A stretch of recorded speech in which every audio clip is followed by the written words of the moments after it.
Two new prisons to be built. Robbers make off with $7 million while police allegedly knock schoolers off bike, killing them. This is Undiluted News. Mikey Bones reporting.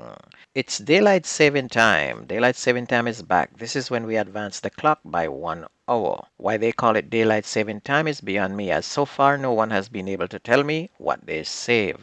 And what I see are children in the dark risking robbery and rape. It is such a waste. National Security Minister Dr. Horace Chang said that the government is giving priority to building two new prisons to house inmates from the rundown Tower Street and St. Catherine Adult Correctional Centers. Dr. Chang says those two buildings remain top priority among maximum security facilities, and they will be constructed and used to isolate some of the most dangerous criminals in an effort to reduce the leakage of prohibited cell phone calls which have been linked to contract-style murders. Dr. Chang, responding to questions at a meeting of the Standing Finance Committee of Parliament on Thursday, said the security forces have also improved surveillance at the existing correctional facility. Both the St. Catherine and Tower Street prisons were built to accommodate 850 male inmates, but each has now held more than 1,300 on occasions. The police are meantime looking for a bunch of robbers who stormed into a Portland wholesaler and stole more than $7 million in cash. The event happened on Thursday at Hope Bay. According to reports, the company owner shut her doors about 8 p.m. Then thieves later broke into two vaults containing more than $7 million in cash. They also took 150 cartons of cigarettes. And the question is, how did they know that there was money in the vault? A man has been charged in Clarendon with the murder of a 9-year-old on January 26. According to police, 25-year-old Joel Williams of Windsor Avenue, also known as Ghetto, was accused with injuring a female shopkeeper during the encounter as well. The child was identified as Shamar Walker of Church Street in Maypen. According to police, about 7:45 p.m., a group of people were in a business place when a man entered and stayed for about 30 minutes. He then opened gunfire, striking the small boy and the woman. They were both transported to hospital where Shamar, who had been shot in the chest, was pronounced dead and the woman was hospitalized in serious condition. Williams was later arrested and is now set to appear before the Clarendon Parish Court on March 28.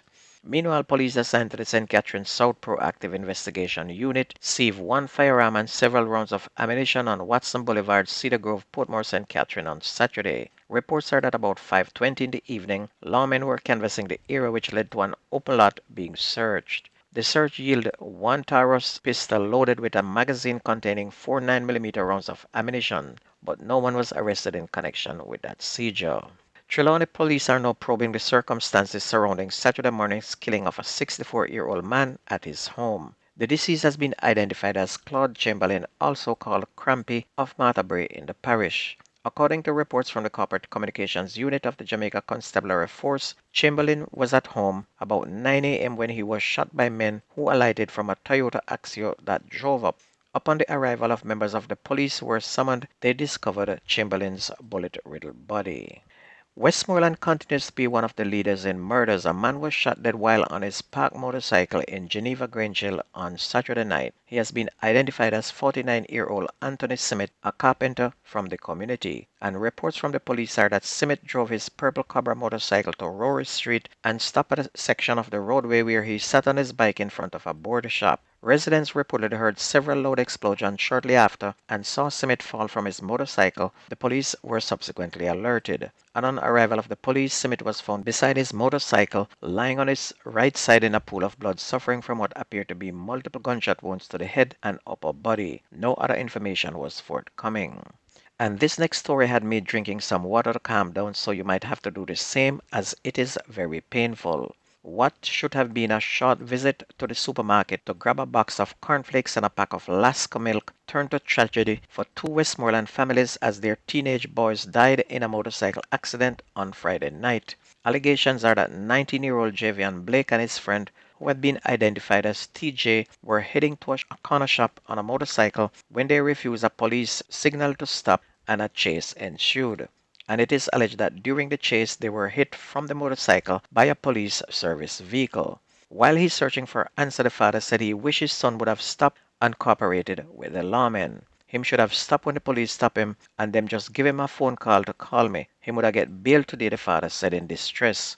As for another of Jovian's friend, identified only as Matthew, he said that his friend of many years did not deserve to die the way he did. And if they were hit purposely off the bike by the lawmen, then that in any country is murder. His teen sister Sashika said she's not hopeful of the prospect of the investigations that will be undertaken. This I go just sweep under the rug, she said. Nothing not coming out of it. A 2 week talk, she belted as tears ran down her cheeks. And despite her doubts, she's still hoping that justice will prevail. Meanwhile, Member of Parliament for Western Westmoreland, Moreland Wilson, he told reporters that the family will receive help from the tragic accident. He said reassurance has been given to the family that the Independent Commission of Investigations, INDECOM, has been informed and will do their due diligence. On to sports, Brianna Liston of Louisiana State University won the women's 60 meters title on Saturday's final day of the National Collegiate Athletics Association, the NCAA, Indoor Track and Field Championship at New Balance in Boston, Massachusetts, with a personal best and school record of 7.03 seconds. After a fast start, Liston, who also improved on her college lead, held off Kayla Jackson of the University of Georgia 7.08 seconds and Oregon's Jada Mays 7.12. And Liston time makes her the fifth fastest Jamaican ever in the indoor 60 meters. Meanwhile, Wayne Pinnock of the University of Arkansas has tied with James Beckford and Kerry McLeod for the Jamaica national indoor men's long jump record. And this occurred after Pinnock won the jump with 8.40 meters on the second day of the NCAA Division I Indoor Championship at the track at New Balance in Boston. On to football, Mount Pleasant took control of the Premier League, beating Cavaliers 2-0 and now put some distance between the first and the second place team. Mount Pleasant now moved to 49 points. Cavalier remains in second on 45 points. And last time these two teams meet in November, Cavalier had a 2-1 advantage, but this match mattered most as the season is winding down, and this loss could be a reason why Mount Pleasant become champion, as if when they meet in the finals, Mount Pleasant is going to be a more confident team.